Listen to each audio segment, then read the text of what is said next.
A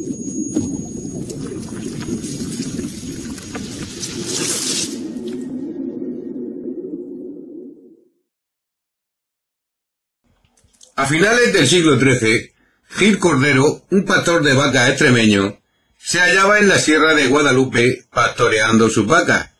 Al percatarse de que le faltaba una, fue a buscarla, encontrándola muerta en la ribera del río.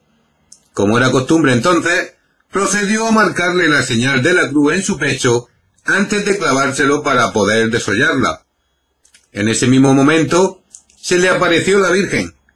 Esta le comunicó que se dirigiese al pueblo y comunicara a las autoridades competentes lo visto. El vaquero así lo hizo, pero nadie le creyó. Esa misma noche se le murió un hijo, quien milagrosamente resucitó ante los ojos de las autoridades eclesiásticas cuando iba a ser sepultado. Estas se apresuraron en llegar al lugar de la aparición para cavar donde la vaca se encontraba.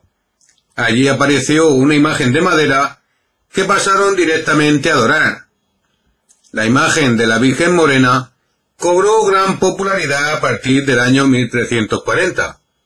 Alfonso XI se encomendó a ella antes de la victoria de la batalla del Salado contra los moros, siendo a partir de entonces su benefactor. No fue el único personaje histórico devoto de la Virgen.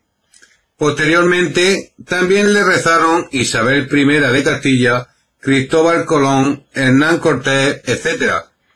De hecho, el entonces monasterio fue el lugar de reunión de Isabel y Colón antes de adjudicarle las carabelas que se encontrarían con América en su camino a las Indias. Aproximadamente 250 años más tarde, en el cerro de Tepeyac, en México, se vivió una historia similar, casualmente en el mismo lugar donde sus habitantes adoraban a Tonantzin, diosa de la tierra. El 12 de diciembre de 1531, el también vaquero Juan Diego presenció una aparición. Como le había sido dicho, corrió donde el obispo de la diócesis de México, Fray Juan de Zumárraga, para comunicarle la buena nueva. Este le pidió una prueba. Juan volvió al cerro y la Virgen le ordenó que cortara flores y las envolviera en su manto para llevárselas al obispo. Una vez de vuelta y al liberar las flores, en su manto apareció impresa la imagen de la Virgen, para asombro de nuestros protagonistas y estupefacción de las generaciones venideras. Esa representación que se adora desde entonces es una de las grandes mentiras de esta historia. La historia protagonizada por el indígena Juan Diego y el durangarra Fray Juan de Zumárraga no es más que una adaptación de las creencias cristianas a la idiosincrasia indígena.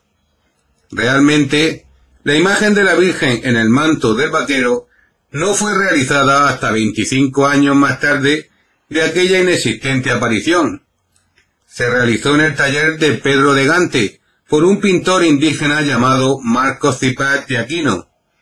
El encargo fue realizado por el segundo obispo de México, Fray Alonso de Montúfar, ya que aquel entonces el fraile franciscano Francisco de Bustamante protestó ante las autoridades eclesiásticas contra el fraude, pero como suele ocurrir en la Iglesia Católica, las mentiras rentables son prácticamente eternas.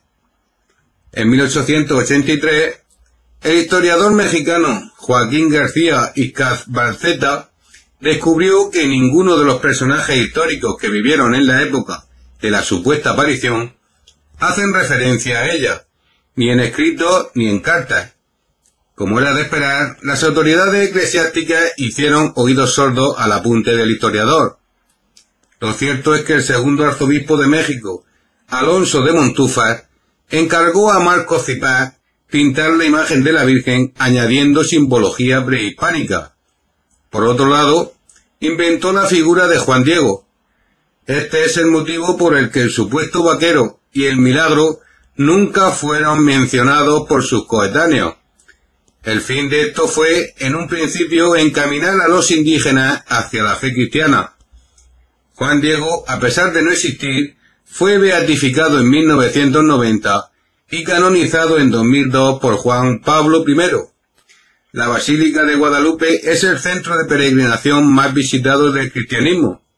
Aproximadamente 10 millones de personas llegan cada año al lugar, con un ingente negocio económico que gira en torno a uno de los bulos más sonrojantes de la cristiandad. Y es que a pesar de todos los pesares, para la Iglesia la mentira es más rentable que la verdad.